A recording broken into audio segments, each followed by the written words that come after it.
Okay guys, good morning. हमने कल NPO के अंदर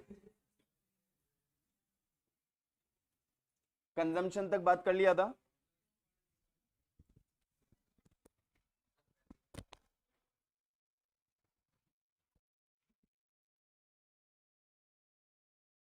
अभी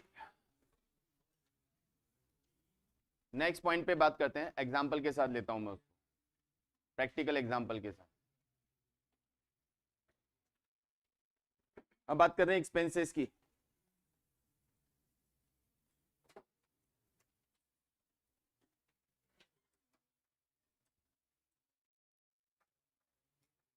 एक्सपेंसेस के साथ कैसे डील करेंगे, तो यहां पे एक्सपेंसेस में भी outstanding, prepaid, previous year outstanding, current year outstanding, ऐसी बहुत सारी इंफॉर्मेशन आपके पास होंगी। तो एक्सपेंसेस में भी इनकम, एक्सपेंडिचर और रिसीट पेमेंट में कितना अमाउंट जाएगा, उसकी कैलकुलेशन के लिए one of the procedure is कि वही हम लेजर अकाउंट बना दें एक्सपेंसेस का भी।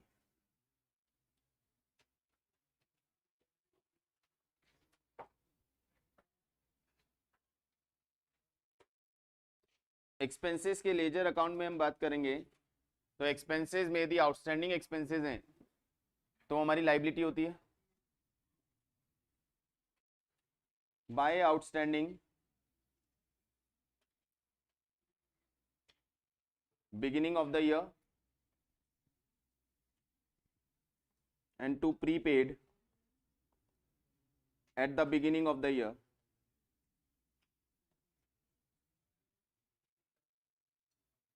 ड्यूरिंग द ईयर जो एक्सपेंसेस हम पे कर रहे हैं और रिसीट पेमेंट में जाने वाला है, to receipt and payment,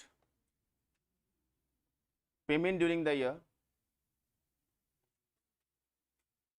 by income and expenditure, expenses of the year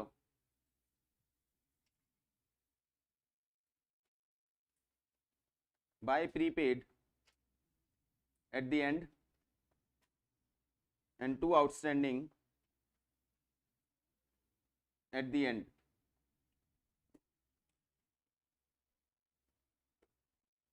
अब इस एक्सपेंसेस के अकाउंट के साथ यदि आप इसे स्टेटमेंट में कन्वर्ट करना चाहते हो तो अपनी रिक्वायरमेंट के हिसाब से चलें कि मुझे यदि रिसीट पेमेंट का अमाउंट निकालना है तो मैं इनकम एक्सपेंडिचर के अमाउंट से चलूंगा, और इनकम एक्सपेंडिचर का अमाउंट निकालना है तो रिसीट पेमेंट के अमाउंट से चलूंगा। मान लीजिए मुझे इनकम एक्सपेंडिचर का अमाउंट कैलकुलेट करना है, तो payment of expenses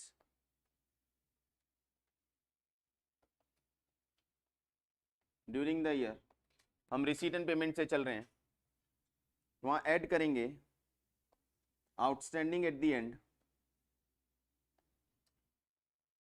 prepaid at the beginning,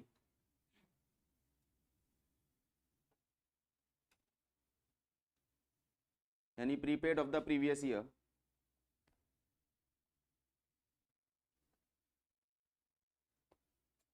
outstanding at the beginning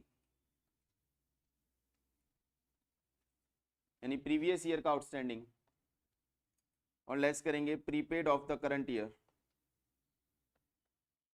यानी करंट ईयर का नेक्स्ट ईयर के लिए जो हमने एडवांस पेमेंट किया। इनकम एक्सपेंडिचर में कितना एक्सपेंडिचर जाएगा वो अमाउंट कैलकुलेट होके आएगा।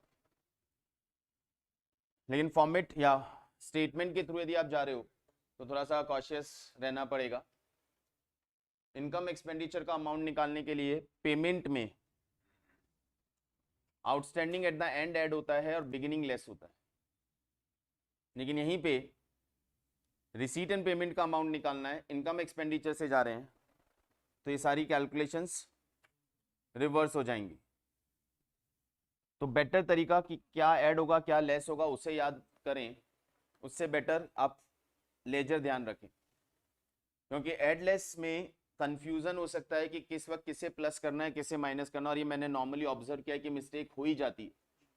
हम बिगिनिंग को लेस कर देते हैं और एंड को प्लस कर देते हैं, एकदम से कंफ्यूज हो ना कहाँ पे क्या याद, क्या प्लस और क्या माइनस, तो बेटर तरीका यही है कि आप इधर से जाओ, यहाँ से आपको बिल्कुल क्लियरली माइंड में रहेगा।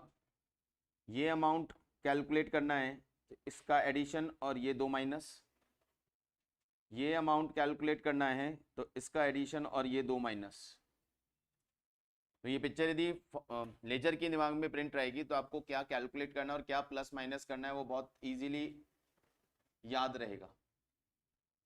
लॉजिकली जाएं तो समझें कि जो हमने ड्यूरिंग द ईयर पे किया है उस पेमेंट में पॉसिबल है कि लास्ट ईयर का कुछ पेमेंट हो और नेक्स्ट ईयर का कुछ पेमेंट, और ये जो लॉजिक है ये सबसे बेस्ट तरीका है जहां मिस्टेक नहीं होगी।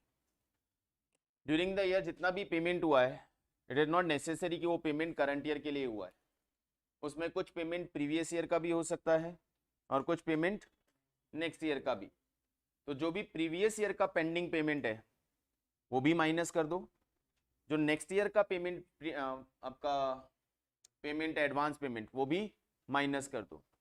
तो prepaid at the and minus हो जाएगा और outstanding at the beginning minus हो जाएगा। सिंपली ये फोकस करके चलो कि पेमेंट किया होगा तो वो हमने कौन से ईयर का किया होगा। सर हमने किसी भी ईयर का पेमेंट किया हो सकता है, हमने प्रीवियस ईयर का भी पेमेंट किया हो सकता है, हमने करंट ईयर का भी पेमेंट किया होगा, हमने नेक्स्ट ईयर का भी पेमेंट किया होगा। तो हमें नेक्स्ट ईयर का पेमेंट भी माइनस करना है, प्रीवियस ईयर का पेमेंट भी माइनस करना है। तो आपको आपका आंसर मिल जाएगा कि outstanding of previous year minus करना है, prepaid of next year minus करना और इनका ऑपोजिट प्लस करना। तो outstanding at the and plus हो जाएगा और prepaid of the previous year add हो जाएगा। इनकम एक्सपेंडिचर से जा रहे हैं, इनकम एक्सपेंडिचर का अमाउंट दिया हुआ है, एक्सपेंडिचर का अमाउंट दिया हुआ है, एक्सपेंडिचर ऑफ द ईयर जो हमने इनकम एक्सपेंडिचर से उठाया है। तो इनकम एक्सपेंडिचर में कौन सा एक्सपेंडिचर गया होगा, रिलेटेड टू करंट ईयर। इसमें ना तो प्रीवियस ईयर का पेमेंट इंक्लूडेड होगा और ना ही नेक्स्ट ईयर का पेमेंट इंक्लूडेड होगा। तो प्रीवियस ईयर का भी इंक्लूड करो, नेक्स्ट ईयर का भी इंक्लूड करो। तो उस केस में क्या होगा,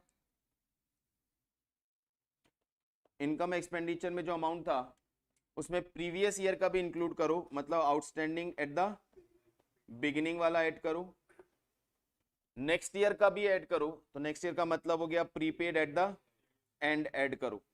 और ये जब दो ऐड करने वाले दिमाग में आएंगे तो इन्हीं दोनों का ऑपोजिट माइनस करना है, मतलब outstanding at the and minus हो जाएगा and prepaid at the beginning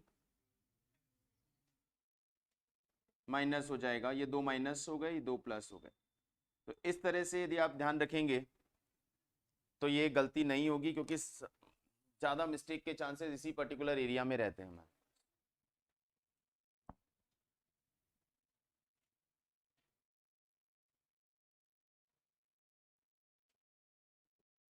mainly ये दो ही कैलकुलेशंस रहती हैं कि इनकम एक्सपेंडिचर वाले अमाउंट से रिसीट पेमेंट के अमाउंट पे आना है या रिसीट पेमेंट के अमाउंट से इनकम एक्सपेंडिचर पे जाना है।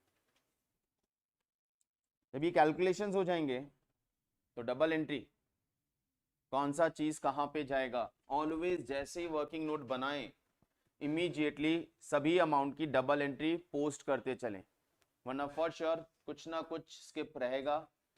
बहुत सारे अमाउंट हो सकते हैं, 3-4 जगह पे हमें इनको पोस्ट करना है तो मिस्टेक ना हो। तो कौन सी चीज़ कहाँ जाती है वो यहाँ मेंशन कर देते हैं। Prepaid of the beginning, prepaid of the beginning, last year का प्रीपेड, लास्ट ईयर का प्रीपेड हमारी असेट है प्रीवियस ईयर की, और प्रीवियस ईयर की असेट प्रीवियस ईयर की बैलेंस शीट में जाएगी, asset of previous year. Outstanding at the beginning, year start का आउटस्टैंडिंग चल रहा है, आउटस्टैंडिंग लाइबिलिटी होती है लेकिन बिगिनिंग है तो प्रीवियस ईयर में जाएगी। हर बिगिनिंग का अमाउंट प्रीवियस ईयर का है, her and amount current year का है। Prepaid at the and asset of current year, outstanding at the and liability of current year.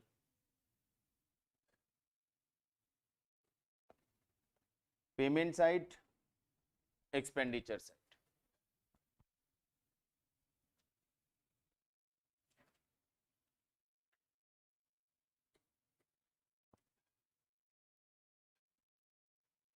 यहाँ कुछ अमाउंट तो हमारे पास क्लियरली गिवन होंगी, ये प्रीपेड है, ये आउटस्टैंडिंग है। बाकी कैलकुलेशंस हमें हिडन फॉर्म में ढूंढनी पड़ेगी। डेट्स गिवन होंगी, किससे किस डेट तक का पेमेंट किया है, आपको ईयर आइडेंटिफाई करके देखना रहेगा कितना आउटस्टैंडिंग है, कितना प्रीपेड है। एक्सपेंसेस में लोन गिवन है, तो लोन पे रेट ऑफ इंटरेस्ट यदि दिया है तो इंटरेस्ट पे हुआ या नहीं हुआ वो चेक करके उसका आउटस्टैंडिंग प्रीपेड निकालना पड़ेगा। तो वो सारे कैलकुलेशंस क्वेश्चंस के साथ आपको मेनली ढूंढ के निकालने हैं। अभी तक यहाँ पे बात करें तो मेन जो पॉइंट थे वो मैंने यहाँ डील कर लिया।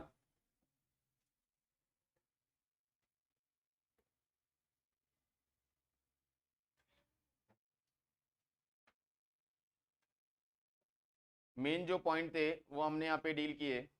मेनली सबसे ज्यादा फोकस आपको किन किन पॉइंट्स पे रखना है? सब्सक्रिप्शन का calculation, that will surely in your question. Donation में फंड बेस अकाउंटिंग, जहाँ पे स्पेसिफिक डोनेशन का मैटर आता है। जर्नल डोनेशन के केस में तो कुछ है ही नहीं, वो तो डायरेक्टली आपके रिसीट पेमेंट की रिसीट में और इनकम एक्सपेंडिचर के इनकम में आ जाएगा। स्पेसिफिक डोनेशन पे एक बार वापस डिस्कशन कर लेते हैं। स्पेसिफिक डोनेशन, और उसमें भी हमने बात किया दो तरह का स्पेसिफिक डोनेशन, एक for the purpose of expense and for the purpose of asset creation. Expense या असेट क्रिएशन किसी भी पर्पस के लिए जब आपको डोनेशन मिलेगा वो डोनेशन बैलेंस शीट की लायबिलिटी में जाएगा, जिसका हम एक फंड बना देंगे। ड्यूरिंग द ईयर उस फंड से रिलेटेड कोई भी आपको फर्दर डोनेशन मिला है तो वो फर्दर डोनेशन जो मिला है वो उसमें ऐड होगा। दूसरा ट्रीटमेंट डेफिनेटली साथ में सोच के चलना, डोनेशन मिला है फंड में ऐड होगा, रिसीट पेमेंट की रिसीट साइड पे दिख रहा होगा। उस फंड से रिलेटेड कोई भी इनकम मिली है वो फंड में ऐड होगी, रिसीट पेमेंट की रिसीट साइड पे मिलेगी। उस फंड से रिलेटेड कोई भी एक्सपेंसेस हमने किए हैं तो फंड से माइनस होगा और रिसीट पेमेंट के पेमेंट साइड पे दिखेगा। डबल एंट्री हर चीज का, कोई भी ट्रीटमेंट सिंगल एंट्री से नहीं होगा, कहीं ना कहीं दो प्लेसेस पे होगा ही होगा। तो वो अपने दिमाग में सेट कर लो कि मुझे दो इंपैक्ट देखने ही है। यदि मैं कोई अमाउंट रिसीट पेमेंट से उठा रहा हूं तो वो एक प्लेस हो गया, अब इसका दूसरा प्लेस ढूंढना है कि कहाँ जाएगा, या किसी स्टेटमेंट में या किसी वर्किंग नोट में। यदि मैं कोई अमाउंट कहीं से एडिशनल इंफॉर्मेशन से ला रहा हूं तो वो दो प्लेस पे जाएगा। वो दो कौन से होंगे वो आपको वहां पे सोचना है कि कहाँ से आया है। जहां भी कैश इन्वॉल्व है वो रिसीट पेमेंट का पार्ट है, जहां भी इनकम एक्सपेंडिचर इन्वॉल्व है वो आई का पार्ट है। तो opening balance of fund, donation receive during the year, income from the fund add हो गए, expenses on the fund minus हो गए। अब जो फंड बचा, यदि ये फंड एक्सपेंस पर्पस के लिए था तो बचा हुआ अमाउंट इनकम और एक्सपेंडिचर में जाएगा। लेकिन यदि ये फंड असेट पर्पस के लिए था तो बचा हुआ फंड बैलेंस शीट में रहेगा। ये तो हो गया एक कॉमन ट्रीटमेंट।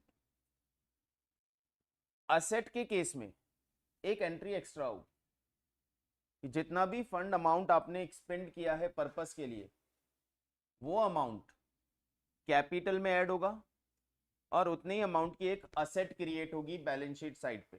से बिल्डिंग के लिए फंड था तो जितना अमाउंट आपने बिल्डिंग कंस्ट्रक्शन में एक्सपेंड किया है वो अमाउंट आप कैपिटल में ऐड करोगे और उतने अमाउंट की बिल्डिंग असेट साइड पे शो करोगे, बिल्डिंग अंडर कंस्ट्रक्शन। ये एक एक्स्ट्रा एंट्री होती है असेट के केस। दो डिफरेंस हैं एक्सपेंसेस रिलेटेड डोनेशन और असेट रिलेटेड डोनेशन में।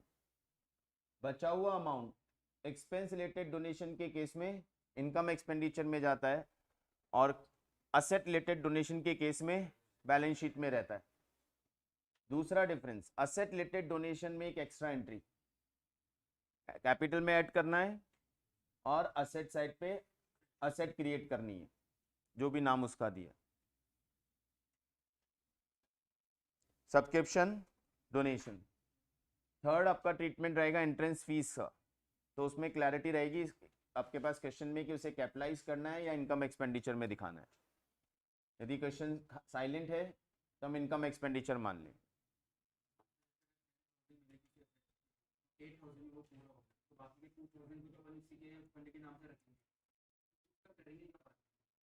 नहीं, असेट पूरी होगी नहीं, असेट कंस्ट्रक्शन पूरा हो गया। हाँ, ओके, हाँ, ठीक है, हाँ। यदि आपका काम खत्म हो गया है, पर्पस पूरा हो गया है, तो उस बचे हुए 2000 को भी कैपिटल में प्लस कर दो। प्लस कर दिया ना कैपिटल में, वहां से माइनस और कैपिटल में प्लस, डबल एंट्री होगी। फंड में से माइनस और कैपिटल में प्लस, नहीं मानेंगे। असेट पर्पस के लिए जो भी डोनेशन मिलेगा उसका बचा हुआ अमाउंट, देखो जितने भी रेवेन्यूज होते हैं या जितने भी एक्सपेंसेस होते हैं उनकी दो कैटेगरी होती है। जितनी भी इनकम या कैश रिसीट्स होती हैं और जितने भी कैश पेमेंट्स होते हैं उनकी दो कैटेगरी होती है, एक रेवेन्यू और एक कैपिटल। तो एक्सपेंस से रिलेटेड है तो वो रेवेन्यू एक्सपेंस है, और कैपिटल से रिलेटेड है तो वो कैपिटल एक्सपेंस है। रेवेन्यू एक्सपेंस इनकम एक्सपेंडिचर का पार्ट है और कैपिटल एक्सपेंडिचर बैलेंस शीट का पार्ट है। जो फंड आपको मिला वो फंड यदि खर्च करने के लिए मिला तो बचा हुआ इनकम है, लेकिन जो फंड मिला वो असेट क्रिएट करने के लिए मिला तो बचा हुआ कैपिटल है, तो उसे कैपिटल में ऐड करना। कहीं भी किसी के सामने ये वर्ड आ जाए कि इट इज कैपिटल एक्सपेंडिचर या it is for capital purpose, तो वो इनकम एक्सपेंस में नहीं जाएगा, क्योंकि इनकम एक्सपेंडिचर सिर्फ रेवेन्यू आइटम्स को डील करता है, कैपिटल आइटम्स को नहीं। रिसीट पेमेंट दोनों के साथ डील करता है, क्योंकि वहां पे बात कैश की हो रही है, तो वहां पर्पस नहीं देखा जाता कि कैश किस लिए मिला और किस लिए दिया। Is it okay? प्रोसेस की बात करते हैं, तो मैंने आपको बताया 3 तरह के क्वेश्चंस का प्रोसेस बनता है हमारे पास। अच्छा, एक और चीज बीच में, यदि हमें ऐसा कोई इवेंट दिया है जिस इवेंट पे हमने कुछ एक्सपेंसेस भी किए हैं और इस इवेंट से हमें कुछ इनकम भी हुई है, जैसे मैंने एक फेयर ऑर्गेनाइज किया और फेयर के लिए टिकट्स रखे, तो टिकट सेल से मुझे रेवेन्यू मिलेगा और फेयर कंडक्ट करने से मुझे एक्सपेंसेस होंगे।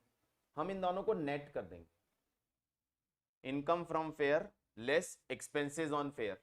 इनकम ज्यादा है इनकम साइड पे, एक्सपेंसेस ज्यादा हैं तो एक्सपेंसेस।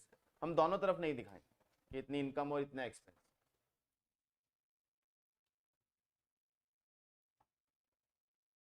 डेप्रीशिएशन चार्ज करने के लिए, जिन असेट्स पे डेप्रीशिएशन चार्ज होता है, तो डेप्रीशिएशन चार्ज करने के लिए आपको ये पता ही है कि डेट्स ड्यूरिंग द ईयर, यदि हमने कोई असेट परचेज किया है तो उस पर रिमेनिंग पीरियड का डेप्रीशिएशन लगेगा, और बाकी असेट्स पे जो ओपनिंग से कैरी होके आ रही है उन पे पूरे साल का डेप्रीशिएशन। प्रोसेस की बात करते हैं।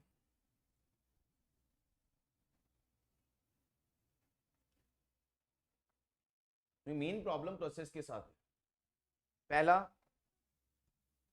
क्वेश्चन का प्रोसेस फॉर्मेट रहता है where you are provided with the information and income expenditure. Income expenditure बना हुआ आएगा, एडिशनल इंफॉर्मेशन आपके पास आएगा, क्वाइट पॉसिबल कि आपके पास लास्ट ईयर का बैलेंस शीट भी आ जाए।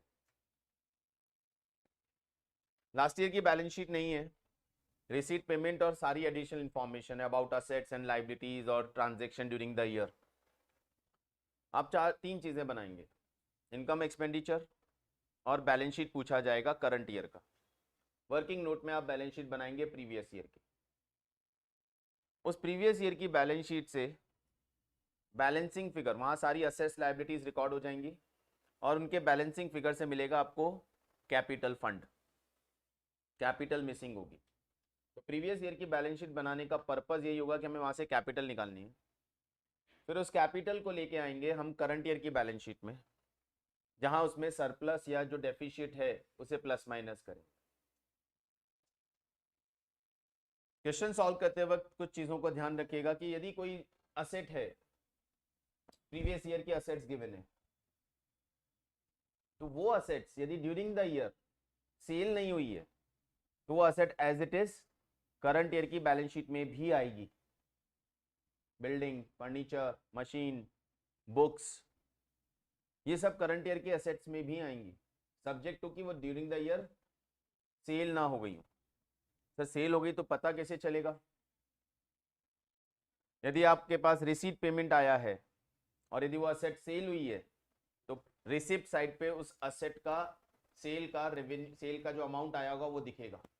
यहाँ सब कुछ आपको देखना है और वहीं से ऑब्जर्व करना है कि ये अमाउंट यदि यहाँ आया है तो वो क्यों आया है।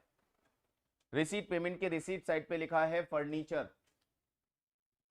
तो फर्नीचर बेचा होगा उसका कैश आया है। ये रिसीट पेमेंट की पेमेंट साइड पे लिखा हुआ है बुक्स, मतलब हमने एडिशनल बुक्स खरीदी हैं जो कि जाके बैलेंस शीट में, करंट ईयर की बैलेंस शीट में प्रीवियस ईयर के साथ ऐड होंगे। लास्ट ईयर हमें बोला गया we have investment of 1 lakh रुपये एट द रेट ऑफ 10%, और इस साल उसके बारे में कोई बात नहीं है।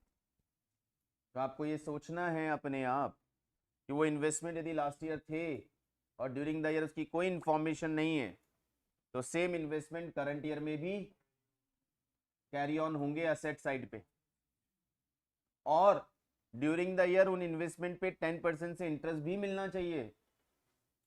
तो क्या वो इंटरेस्ट मिला है? तो वो रिसीट पेमेंट की रिसीट साइड पे होना चाहिए, और नहीं है तो आउटस्टैंडिंग है। ये सारा थॉट आपको डेवलप करना पड़ेगा, क्योंकि नाउ आप एक प्रोफेशनल अकाउंटेंट हो गए, तो ये सारी चीजें आपको खुद को दिखनी चाहिए कि क्या होता है क्या नहीं हो।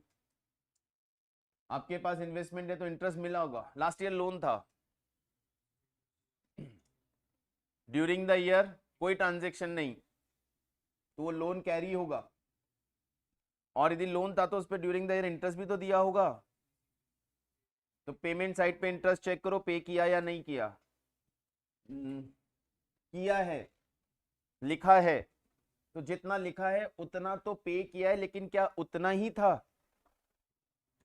कैलकुलेट करके लाओ कि इंटरेस्ट बनता कितना था और पे कितना किया।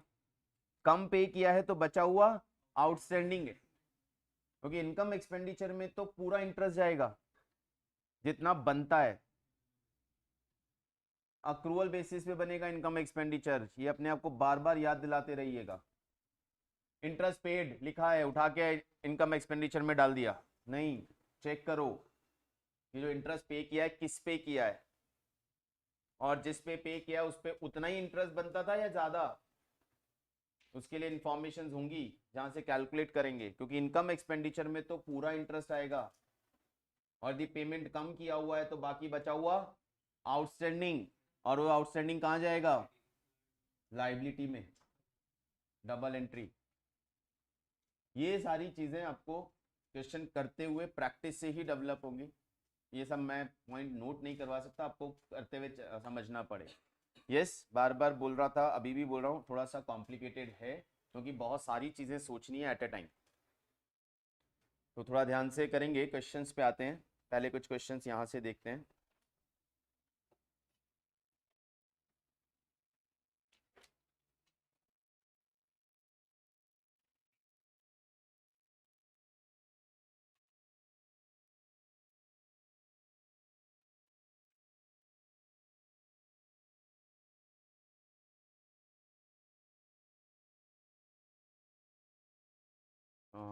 Do give me the page number.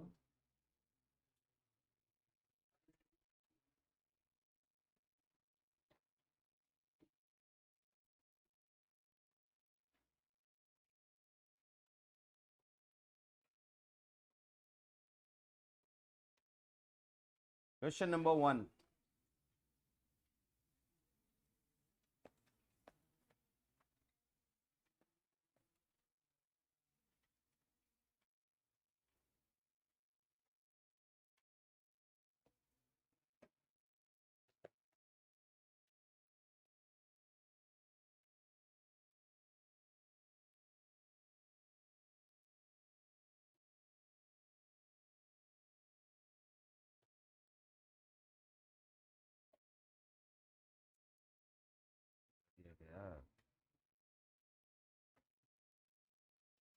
एक रिसीट पेमेंट आपके सामने है यहाँ पे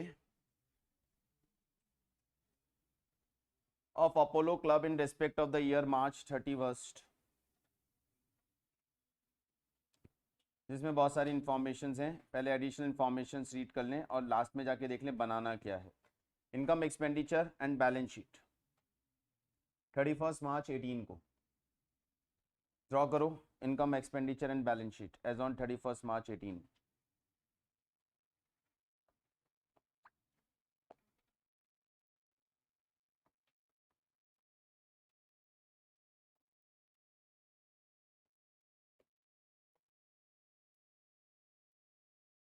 income and expenditure account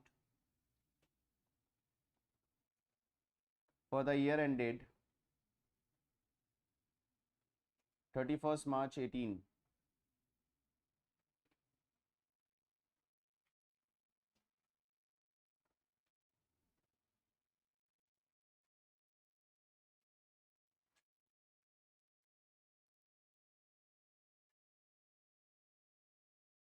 balance sheet as on 31 March 18।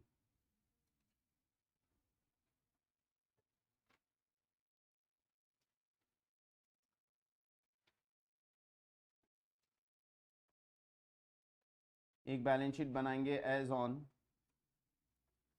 31 March 17।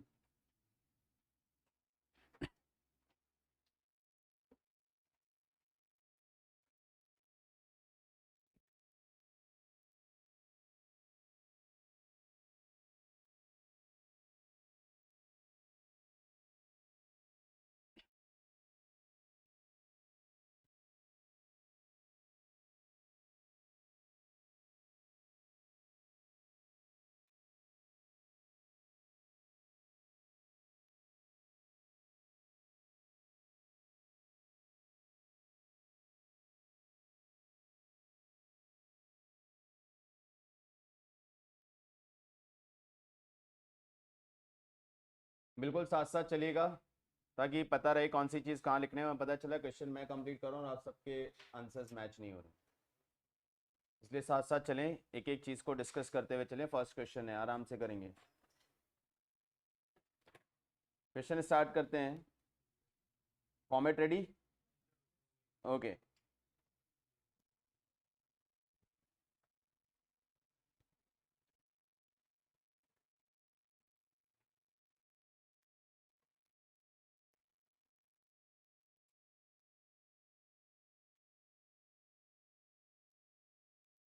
सबसे पहले receipt payment first amount, balance of cash, opening balance of cash, asset, previous year की asset, previous year की बैलेंस शीट में कैश।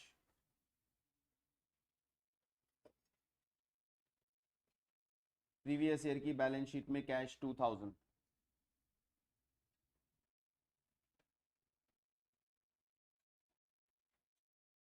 और क्लोजिंग बैलेंस ऑफ कैश को भी current year की balance sheet में 3000।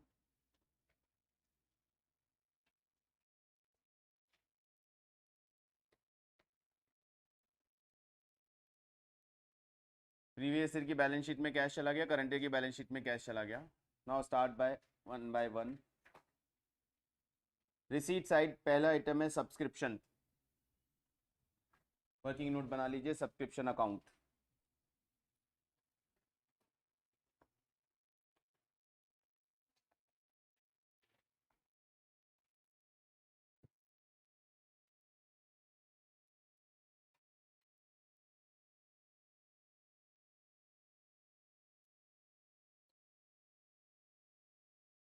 Outstanding 31 March 17।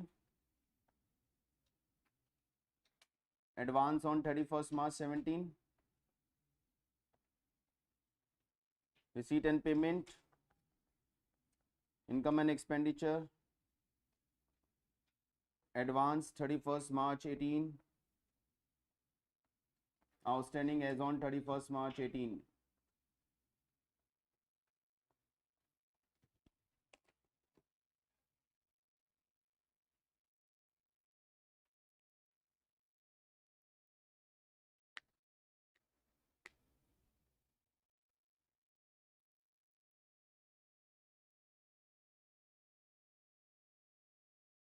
चलिए ढूंढते हैं इंफॉर्मेशंस।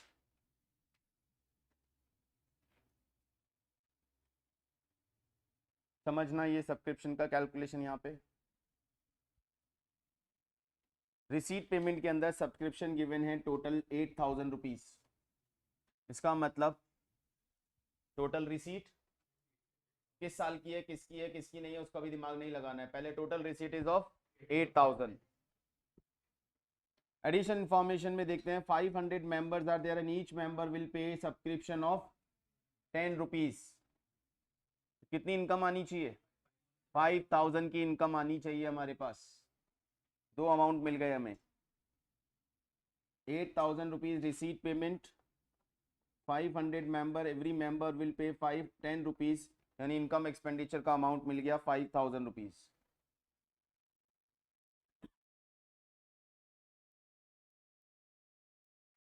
पहले एडिशनल इंफॉर्मेशन पूरी देखेंगे। 3,500 rupees being in arrear for 16-17। पिछले साल का ईयर को ध्यान रखें, 16-17 का मतलब 31 March 17।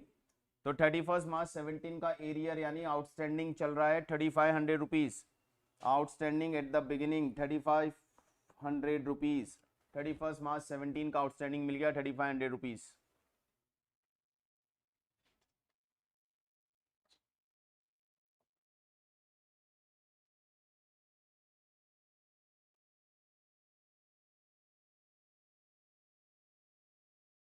During 16-17, subscription were paid in advance by 30 members for 17-18। पिछले साल 30 मेंबर ने इस साल के लिए एडवांस दे दिया था 300 rupees. Advance of beginning, advance of beginning 300 rupees. 17-18 के लिए एडवांस दिया है उन्होंने, 16-17 में पिछले साल का एडवांस है। Advance at the beginning 300 rupees.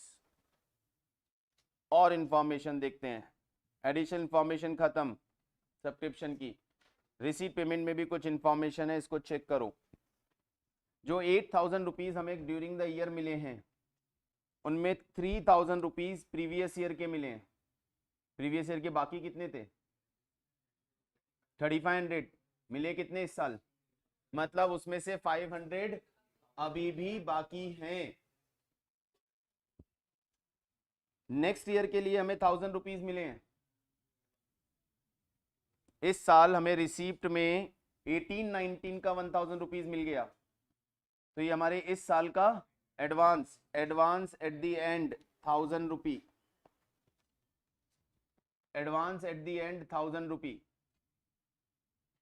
अब एक ही अमाउंट मिसिंग है, तो बैलेंसिंग फिगर से निकाल दें। कितना? 1,200 रुपीज हमने ये बैलेंसिंग फिगर से निकाल दिया। तो आउटस्टैंडिंग एट द एंड मिल गया हमें 1,200 रुपीज।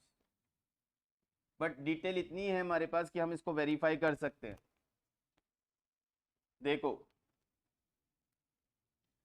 लास्ट ईयर का बाकी था 3,500 और लास्ट ईयर से रिलेटेड मिला कितना है? तो 500 यहां भी बाकी चल रहा है। करंट ईयर का कितना सब्सक्रिप्शन बनता है? करंट ईयर का सब्सक्रिप्शन कितना बन रहा है आपका? 5,000। 5,000 का जो सब्सक्रिप्शन बनता है उसमें से कितना मिला? 4,000। कितना बाकी है? 1,000। लेकिन इस 1,000 में से 300 लास्ट ईयर ही मिल चुका था, तो कितना बाकी रह गया? 700। तो 500 प्रीवियस ईयर का पेंडिंग चल रहा है, 700 करंट ईयर का पेंडिंग चल रहा है। तो 1,200 rupees outstanding at the end. We can verify it. अब यहाँ वेरिफिकेशन में कितनी सारी चीजें। रिसीट पेमेंट बोलता है करंट ईयर का 4,000 मिला, मिलना कितना था? 5। 1,000 बाकी है? नहीं, 1,000 नहीं बाकी है। चेक करो, लास्ट ईयर भी तो इस साल का सब्सक्रिप्शन मिल गया था एडवांस में, 300 रुपीज लास्ट ईयर ही मिल चुका था इसमें। तो बाकी कितना बचा? 700 ही बाकी। क्या? हाँ, 700 ही बाकी है। 500 पिछले साल का पेंडिंग चल रहा है, 700 करंट ईयर का पेंडिंग चल रहा है। टोटल पेंडेंसी 1,200 रुपीज की हो गई। बट बैलेंसिंग फिगर से वैसे भी निकल रहा है। वर्किंग नोट बना लिया, सारी इंफॉर्मेशन सामने आ गई। Now post it. Beginning outstanding कहाँ जाएगा?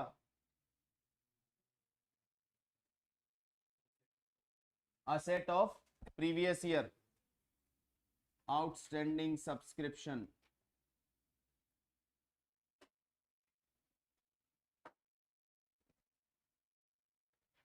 इनकम एक्सपेंडिचर वाला अमाउंट इनकम में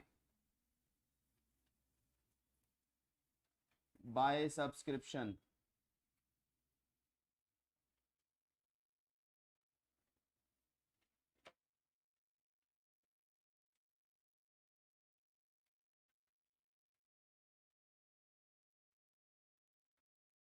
advance of current year, current year liability में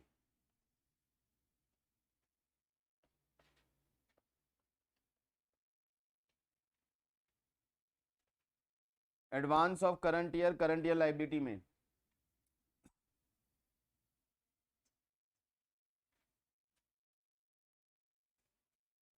advance of previous year liability में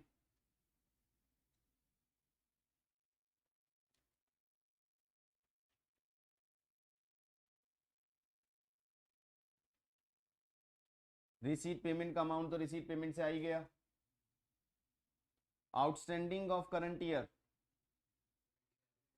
ईयर असेट्स में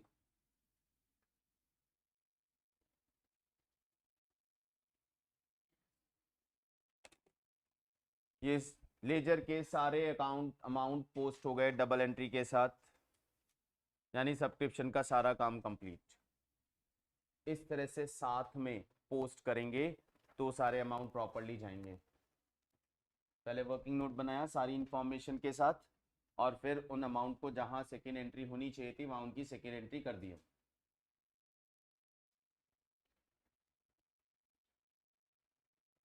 डन एवरीवन? चलिए नेक्स्ट अकाउंट की तरफ आते हैं। टू प्रॉफिट ऑन स्पोर्ट्स, मतलब हमने कोई स्पोर्ट्स एक्टिविटीज की होंगी, उस पर हमें प्रॉफिट हुआ। स्पोर्ट्स से रिलेटेड कोई एडिशनल इंफॉर्मेशन नहीं, तो इनकम है सिंपली, कोई डिटेल नहीं है हमारे पास। इनकम में लिख लीजिए profit on sport.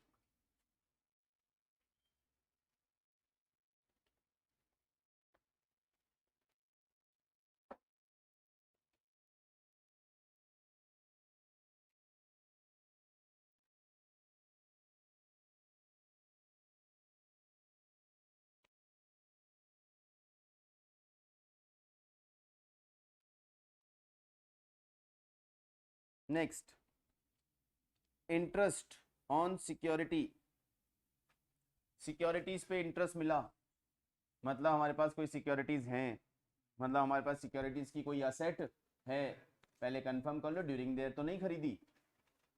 Payment side पे ये रहा,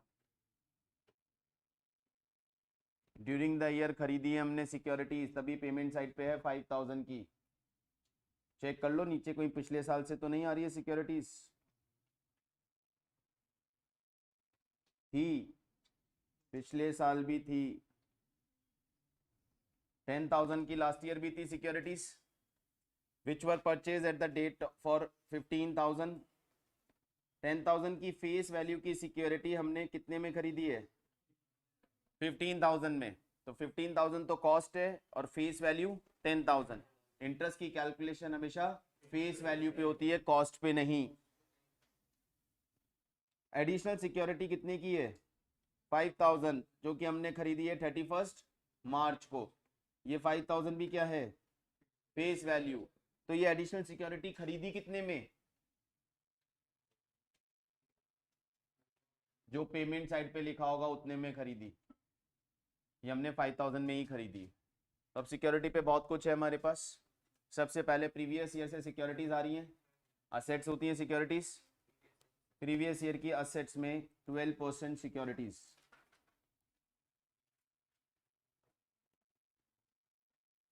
$15,000। ब्रैकेट में लिख लीजिएगा फेस वैल्यू 10,000।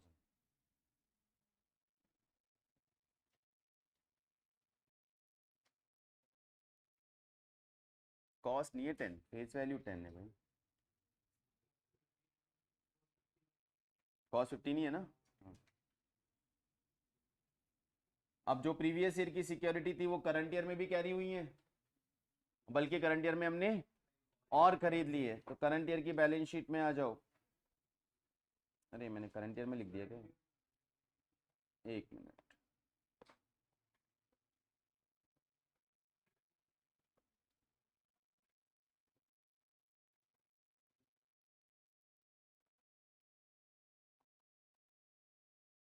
करंट ईयर की बैलेंस शीट में 12% securities add purchase, total securities हो गई हमारे पास 20,000 की। इसकी फेस वैल्यू 10 थी और इसकी फेस वैल्यू 5, मतलब टोटल 15,000 फेस वैल्यू की सिक्योरिटीज हैं हमारे पास और कॉस्ट 20,000। अब इस पे इंटरेस्ट का working note, interest on security, जो सिक्योरिटीज हमने लास्ट ईयर खरीद रखी हैं उन पे तो पूरे साल का इंटरेस्ट मिलेगा, उस पे तो पूरे साल का इंटरेस्ट मिलेगा। ओपनिंग बैलेंस कितने का, 10,000 फेस वैल्यू पे मिलेगा इंटरेस्ट, 12% पूरे साल का 1,200 रुपए। और जो सिक्योरिटी हमने इस साल खरीदी है उस पे हमें ड्यूरिंग द ईयर का इंटरेस्ट मिलेगा, बट इस साल कब खरीदी है, तो यहाँ डेट दी हुई है, इस साल हमने एडिशनल सिक्योरिटी 31 मार्च को खरीदी है, इसलिए उस पे इंटरेस्ट नहीं मिलेगा। नोट डाल दीजिएगा, during the year security purchased on 31 March 18, so no interest is due।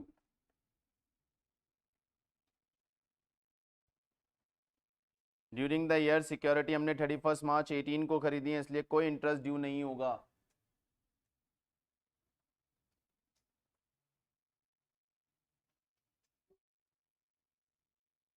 ठीक है, सो आपको कितना इंटरेस्ट मिलना चाहिए, 1200 का इंटरेस्ट मिलना चाहिए। ये 1200 रुपीज आपकी इनकम हो गई, मिला कितना, 1000 का इंटरेस्ट मिला है, यानी 200 रुपीज का इंटरेस्ट आउटस्टैंडिंग चल रहा है। पहले आओ इनकम एक्सपेंडिचर में, बाय इंटरेस्ट ऑन सिक्योरिटी कितना लिखा हुआ है वहां पे, 1000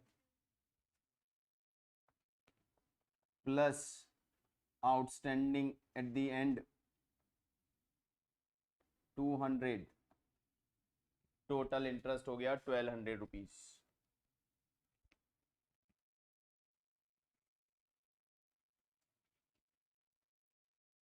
दो एंट्री की हमने, एक 1000 की एक 200 की, 1000 की आई रिसीट पेमेंट से, डबल एंट्री हो गई, 200 की हमने की है तो इसकी डबल एंट्री। ये करंट ईयर बैलेंस शीट में क्या है हमारे लिए, असेट, आउटस्टैंडिंग इनकम असेट होती है, तो करंट ईयर की असेट में आउटस्टैंडिंग इंटरेस्ट ऑन सिक्योरिटीज,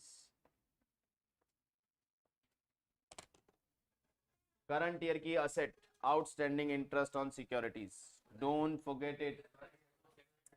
बोल रहा हूँ असेट, लिख रहा हूँ लायबिलिटी में।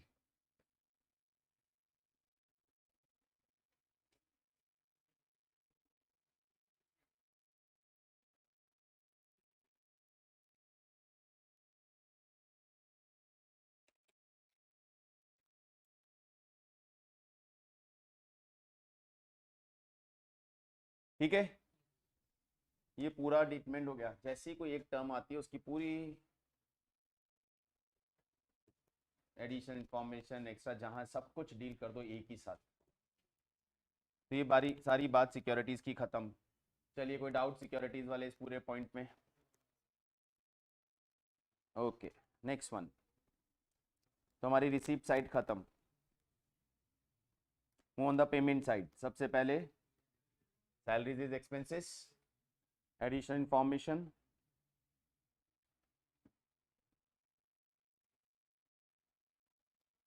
नो, कोई एडिशनल इंफॉर्मेशन नहीं है, चेक कर लेना। तो सैलरीज को एक्सपेंसेस में डाल दो बस, 3000 रुपीज।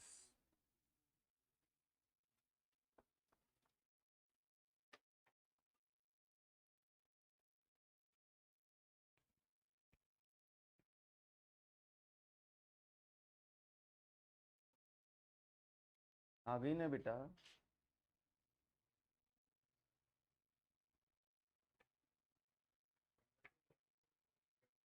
आ तो गई प्लस परचेज। सबसे पहले वहीं से शुरू किया था मैंने। लास्ट ईयर की बैलेंस शीट में 10,000 और इस साल की बैलेंस शीट में 10,000 प्लस 5,000, मतलब 15 plus 5। Next, stationery. Stationery consumable होता है, चेक करें कोई एडिशनल इंफॉर्मेशन। बिल्कुल है, पॉइंट नंबर बी। बस एक ही पॉइंट है, point number B, stationery. Working note बना लेते हैं।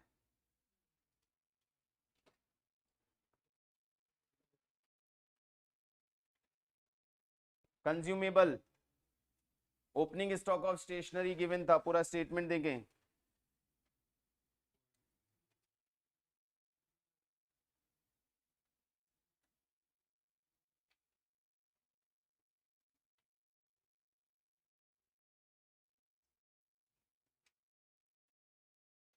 ओपनिंग स्टॉक ऑफ स्टेशनरी कितना?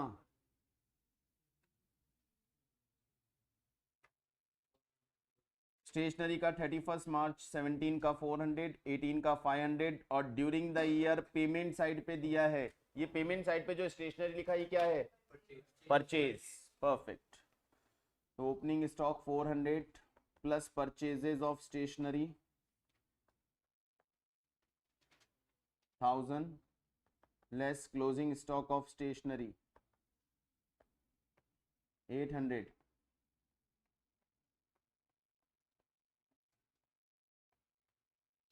consumed during the year 600।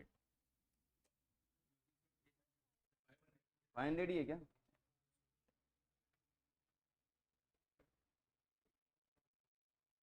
consumed during the year 900।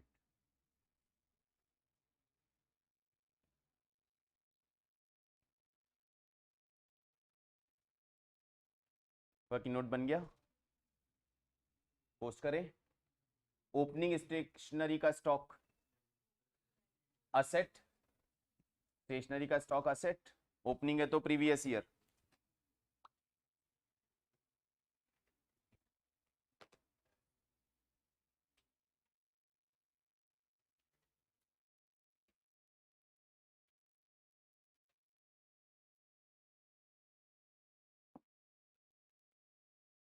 Previous year asset stationery.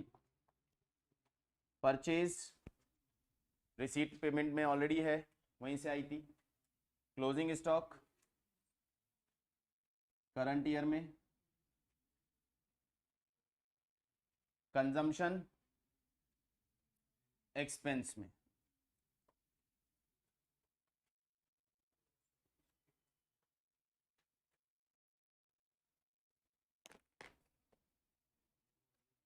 Opening stock of stationery previous year की asset. दूसरा आइटम यहाँ पर आया हमारे पास परचेज ऑफ स्टेशनरी, हो तो रिसीट पेमेंट से लाए। तीसरा आया क्लोजिंग स्टॉक ऑफ स्टेशनरी, वो हम करंट ईयर की असेट, और कंजम्पशन जो हुआ है वो हमारा expense. Double entry done.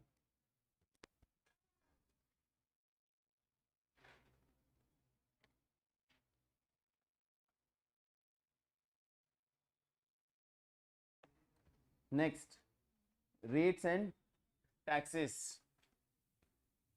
additional information. C point. On 31st March 18, rate and taxes were prepaid to the following 31st January, the yearly charges being 300 rupees.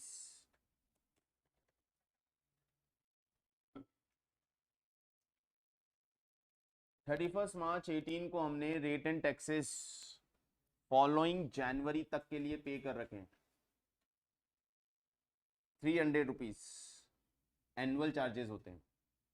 Annually rate and taxes बनते हैं 300 और हमने अभी जो रेट एंड टैक्सेस पे किए हैं वो फॉलोइंग जनवरी तक पे किए. मतलब कितना एडवांस हो गया?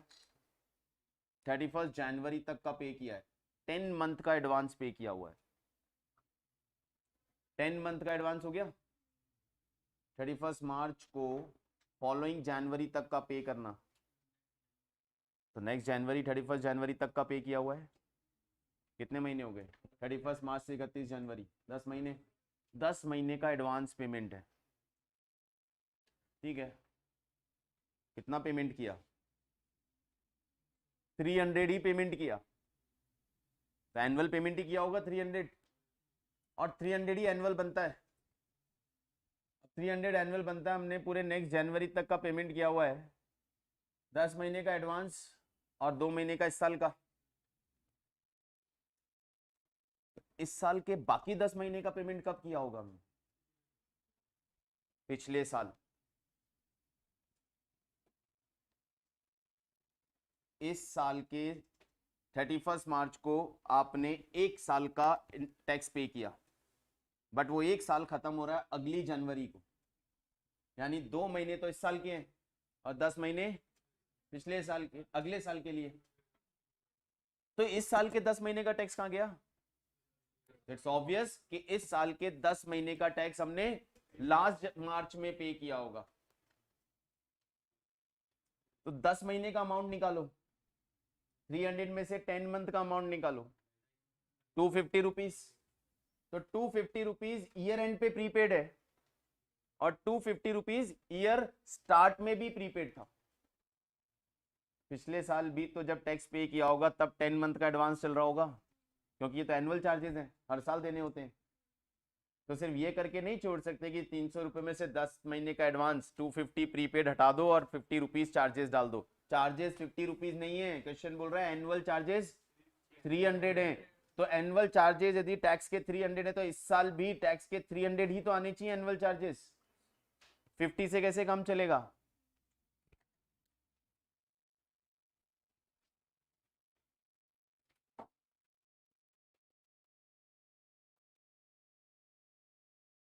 Taxes paid, advance taxes paid 300 by 10 by 12, 250.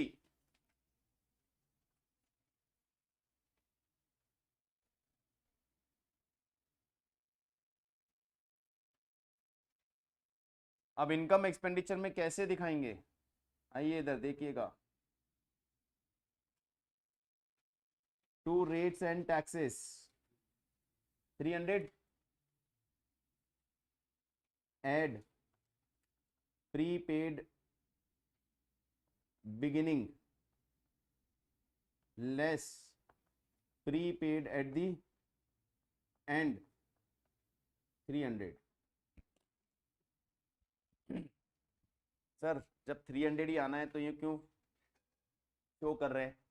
इसलिए शो कर रहे हैं क्योंकि एक पिछले साल की बैलेंस शीट का आइटम है, एक इस साल की बैलेंस शीट का आइटम है. वो दोनों स्किप ना हो जाए कहीं, क्योंकि पिछले साल की बैलेंस शीट में नहीं लिखा तो पिछले साल की कैपिटल रॉन्ग आएगी. वो इस साल की बैलेंस शीट में आके ठीक हो जाएगी, लेकिन ओपनिंग कैपिटल गलत निकलेगी.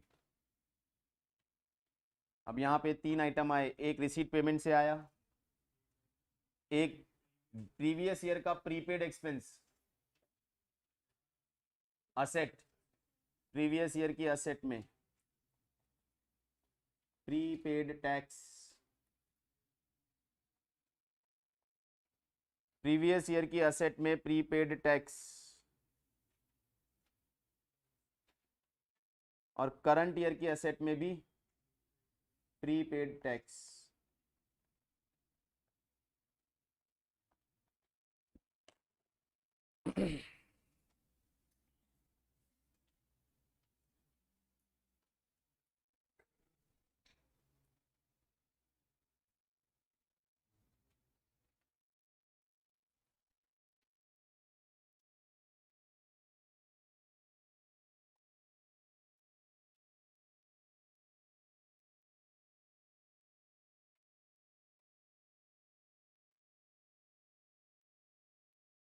ठीक है, चलिए नेक्स्ट पॉइंट,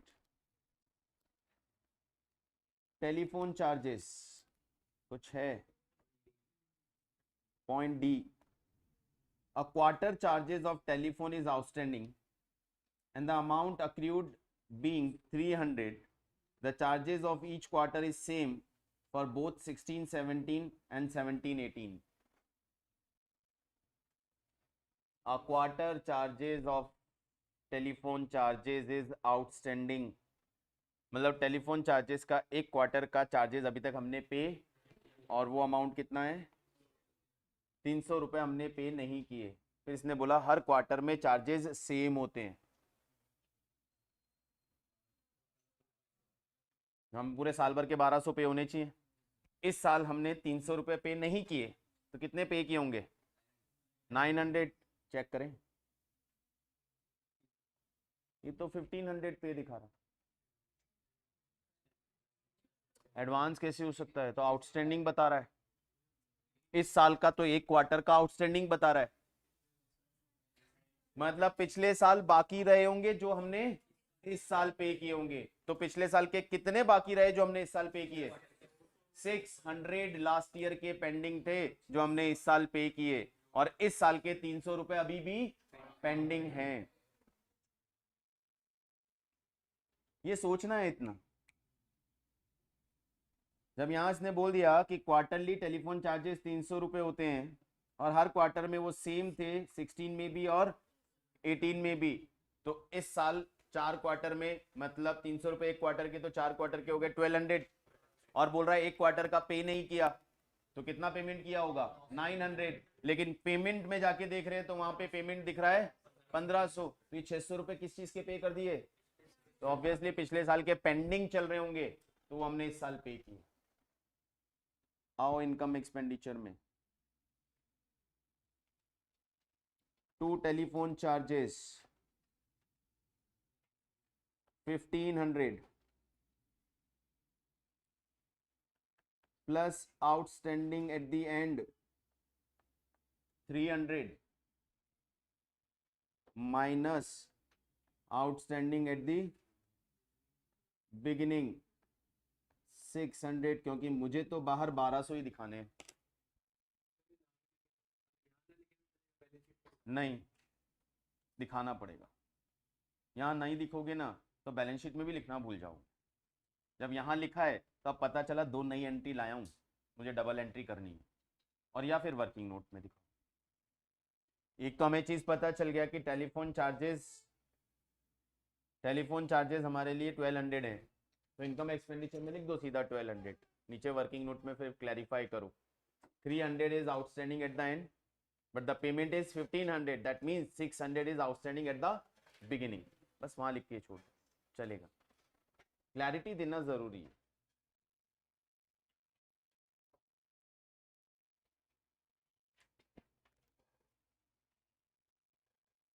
तो दो नई चीजें आई, कहाँ जाएंगी,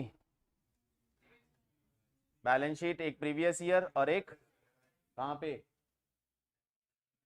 liability, current year liability, outstanding telephone charges 300,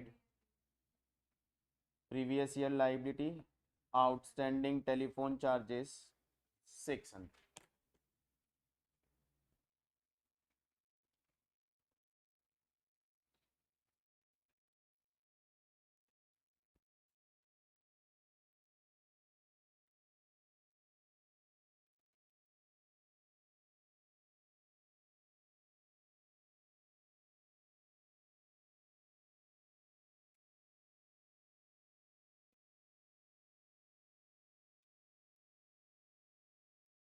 okay next,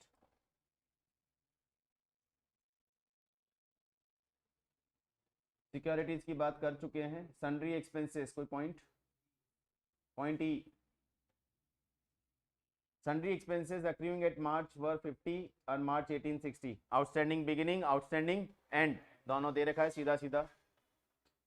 200 rupees sundry expenses, income expense में आइए, to sundry expenses add outstanding beginning, outstanding end minus outstanding beginning. Outstanding end कितना है?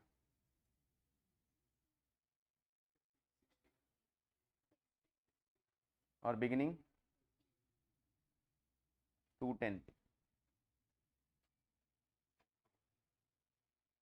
और जब ये दो यहाँ आए हैं तो बैलेंस शीट में भी पहुंचा दो इन दोनों को। Current year outstanding sundry expenses 60, previous year outstanding sundry expenses 50।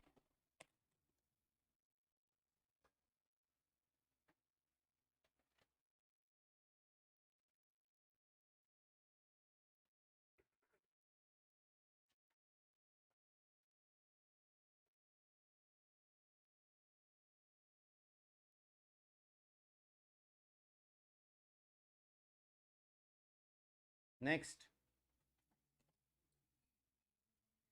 Balance ले चुके तो रिसीट पेमेंट हमारा पूरा खत्म हो गया।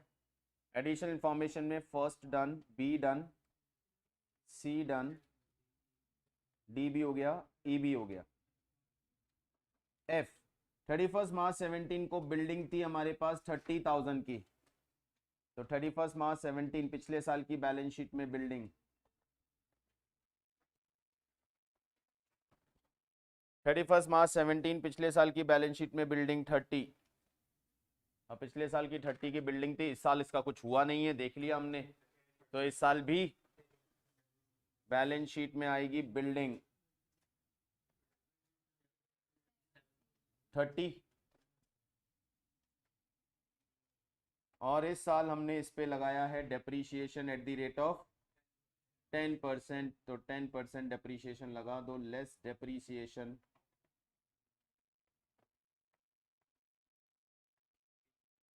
27,000 की बिल्डिंग बची। अब डेप्रीशिएशन लगाने की एंट्री की हमने, डबल एंट्री एक्सपेंडिचर में, टू डेप्रीशिएशन ऑन बिल्डिंग।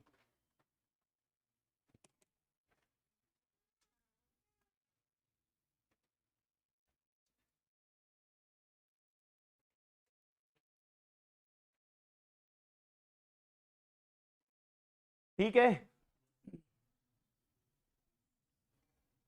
देखें और क्या बचा। नेक्स्ट, सिक्योरिटी डन, खत्म, सारी इंफॉर्मेशन खत्म, कोई भी अमाउंट पेंडिंग नहीं छोड़ा है। अब पहले प्रीवियस ईयर की बैलेंस शीट पे जाओ और बैलेंसिंग फिगर से कैपिटल निकालो, कैपिटल फंड।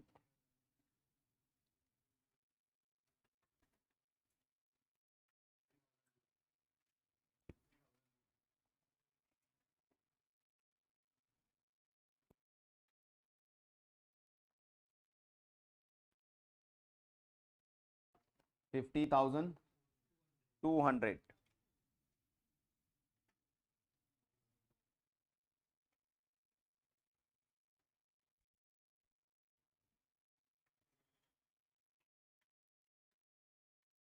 और इस कैपिटल को करंट ईयर की बैलेंस शीट में ले आओ।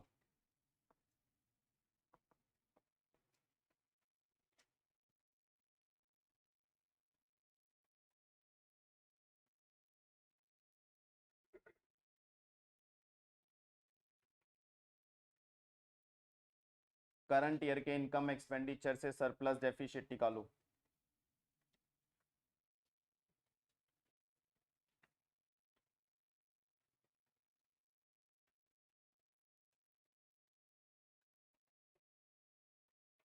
कैसे आ सकता है 11,000 यार? टोटल ही 9200 आ रही है मेरी तो। 502 सरप्लस 590।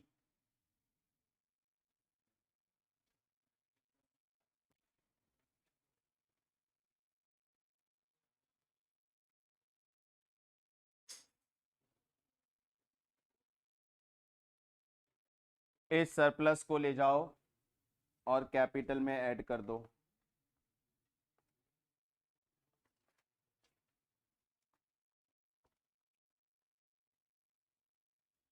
और अब इस साल की बैलेंस शीट की टोटल लगा दो।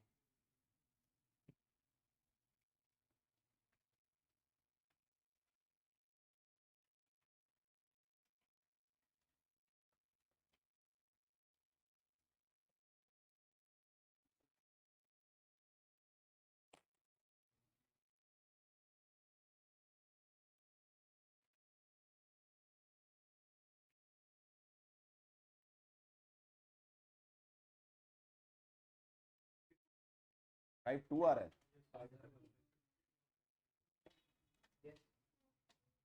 52150 मैच्ड। ये आएंगे आपके पास 15 मार्क्स।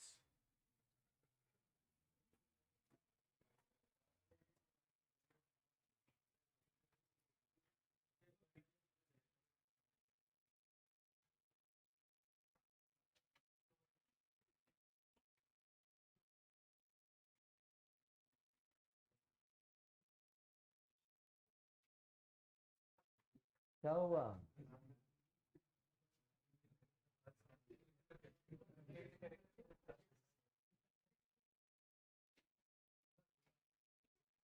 क्या हुआ? बच्चा रो रहा है। वुडवर्ड पिलाओ। हमने तुम्हारे जमाने का नहीं, हमारे जमाने का ऐड था। चलिए बताइए।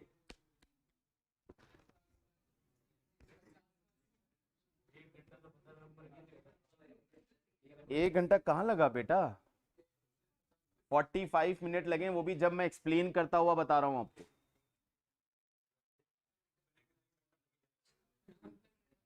ठीक है, कोई बात नहीं। 15 नंबर में 1 घंटे लगा लेना, 2-3 साल बाद तक क्लियर हो जाएगा। बकवास मतलब सोच भी है ना, बहुत ही मतलब नेगेटिव ही रखनी है। मोटिवेटेड सोच तो रखनी ही नहीं है। 20 मिनट्स में खत्म होना चाहिए और हो जाएगा, कोई बड़ी बात नहीं है इतना। लेकिन इतना ही फास्ट स्ट्राइक करते हुए चीज़ों को चलेंगे तो ये क्वेश्चंस करवाने का पर्पज़ है कि क्या कैसे कैसे क्या क्या सोचना है हमें। जैसे इसमें टेलीफोन चार्जेस वाला पॉइंट है, रेट एंड टैक्सेस वाला पॉइंट है, ये इस तरह से सोचना है। जितना अच्छा ये दिमाग में स्ट्राइक करने लगेगा ना कि हम क्या क्या सोचना है, सिक्योरिटी वाला पॉइंट था कि कैसे सोचना है हमें। और डबल एंट्री का जो मैंने आपको तरीका बताया, हर का वर्किंग नोट बना के डबल एंट्री पोस्ट कर दी, एक बार में बैलेंस शीट मैच होगी। ना जो दिख रहा है पहले वो लिख देते, तो बस लिखते रहो, फिर ढूंढते रहो कि बैलेंस शीट नहीं मिल रही है। स्टेप बाय स्टेप चाहिए। रिसीट पेमेंट के फर्स्ट अमाउंट से शुरू करिए, जहां उससे रिलेटेड सारी इंफॉर्मेशन को साथ में डील करते हुए जाइए। जो जहां पोस्ट होनी चाहिए वहां उसे डबल एंट्री पोस्ट करते हुए जाइए। कोई ये नहीं देखना है कि बैलेंस शीट में ऊपर जा रहा है नीचे जा रहा है, या थोड़ा सा फॉर्मेट मैनेज कर लो ना, अपने आप हो जाएगा कि कैश नीचे के नीचे लास्ट में लिखना है, बिल्डिंग आई तो सबसे पहले लिख देना है। दो ही तो चीजों का प्रॉब्लम होता है, बाकी तो बीच में अरेंज होनी ही है। तो दो कॉर्नर वाले के तो डिसाइड करने, बीच वाले तो कैसे भी एडजस्ट हो जाएंगे। ठीक है, चलिए गाइस, काफी है। Okay then bye.